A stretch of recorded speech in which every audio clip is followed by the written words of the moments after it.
Какво се глезете вие? Общо взето комплексът е само за нас в момента. От 2 дена. Хора, има жаба.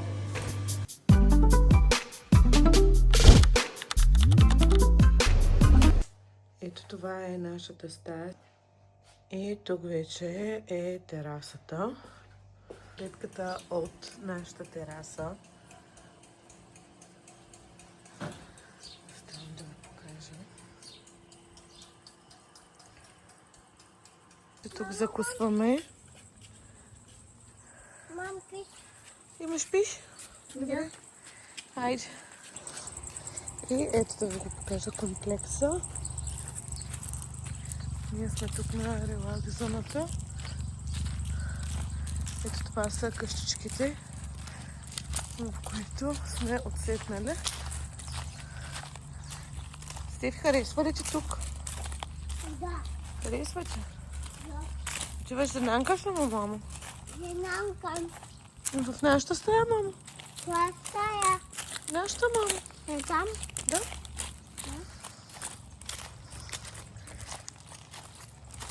Ние сме се наели ето такава виличка с изглед към язовира. Горния басейн, който втора година не знам защо се оставили в това положение и не работи. Е много готино. И ето тук е ресторанта. Ето тук е едната зала за събития и вижте колко е. Това между другото са новопостроени къщички. Миналата година ги строяха. И тук се вземе на басейна. През делника наистина се е доста спокойно. Уикендите им са по-натоварени, имат рождени дни, партита някакви, имат сватби организирани понякога събота, неделя. И разбира се, има повече хора и е по-шумно. Човек наистина може да се почине, ако не търси шумотевици, дискотеки, много хора и такива неща. Тук препоръчвам. И това е, което мога да кажа. Също така, че тук шезлонги не се заплащат, басейна се ползва. Вижте, това са тези частните вилички. Настаняването им беше по 125 до 135 евро за двама за вечер. Това е басейна и аз за да виждате как се вижда. Стивко, каква инсталация правиш на плажа му, мамо?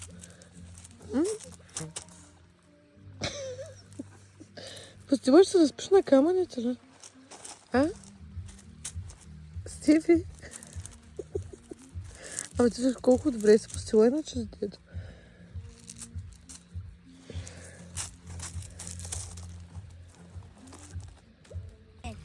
Алекс, тук вземай.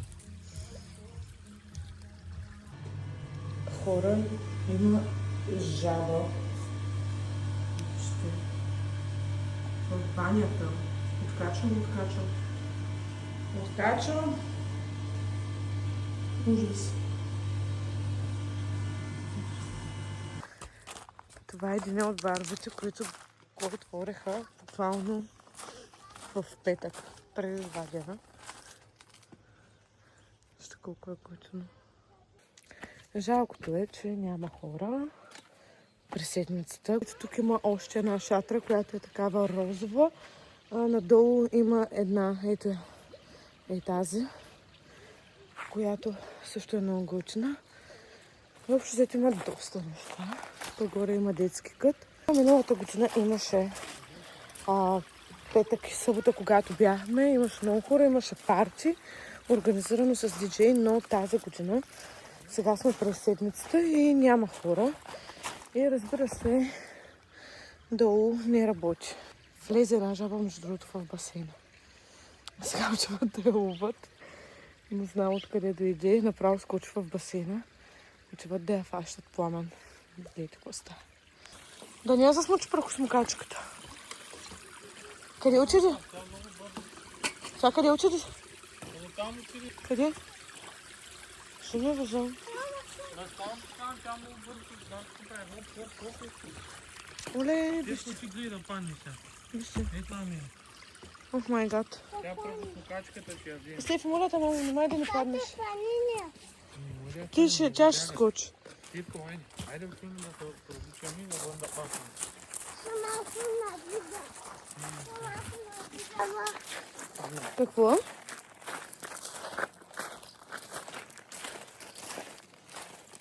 Ето го пазя с пясъка. И ето такива къщички, ние сме в такава.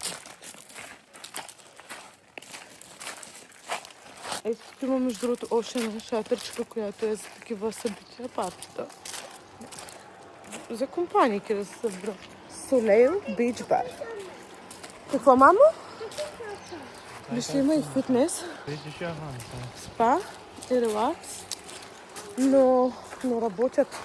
Днес ги почистваха басейните и джакузитата вътре.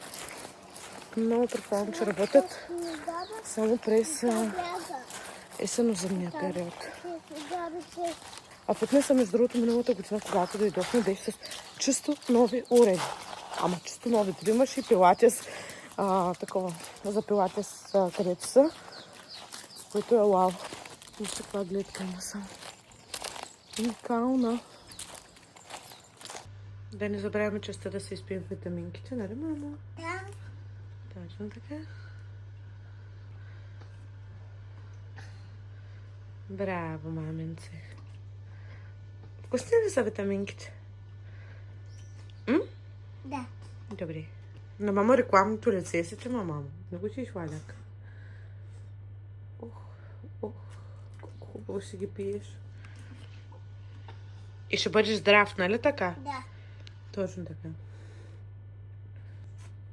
И другите деца и те да пият, като нашите витаминки, да бъдат здрави, нали? Да. Отиваме на вечеря в ресторанта. Сега ще ви снимам, между другото, да видите каква е храната, горе-долу като цена да видите, но това, което мога да ви кажа, закуската е безплатна. Като за ядене на обяд плащаме между 20 и 30 евро за тримата. Вчера платихме 40, защото ядахме и риба. А вечер около 50-60 евро, нищо такова. Пак за тримата, като хапваме салата, рибка.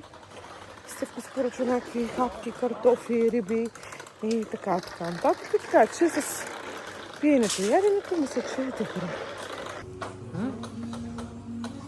Ресторанта. Какво правиш? Навън голямата полянка. Господина с косачката си. Това е салатката. Паци, той ще яде такава. И уйдя. И ти ли ще ядеш такава? Ти косиш ли тръбата? Мане, пиш се рянчето. Така. И ракията. И салатата, и това. И се топ. Да. Ей, това е. Айде, идвай да ядеш. Мама, да запитам косата. Косата, като тайчена. Нанка ли ти се вече?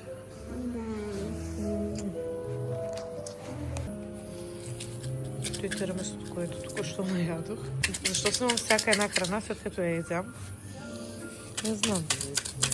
Като цяло, самия комплекс е много хубав, но има неща, които са леко занемарени. Има и такива, които са доста оправени, между другото, от миналата година. Впечатление ме направи само да се измести, че слънцето доста вече.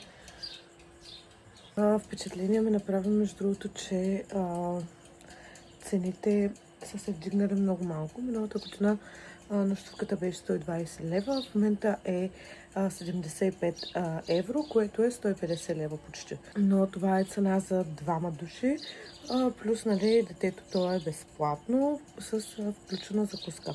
Леле, хора, вижте колко е топло, направо излязах и ми се изсуша косата буквално за една минута.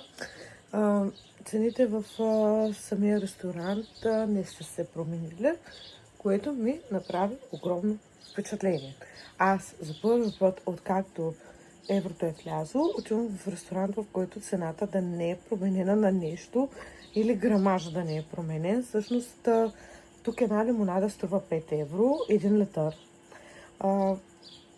Да, храната е малко по-скъпа. В смисъл, примерно, картофите са на някаква цена от 6 евро и нещо, но и миналата година бяха 12 лева.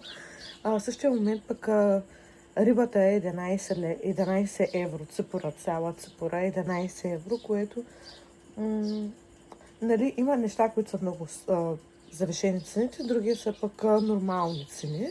Даже са доста по-евтини. В Сливен, когато едем, рибата е много по-скъпа, отколкото от 11 евро. В същия момент два от баровете долу са отправени. Миналата година не бяха.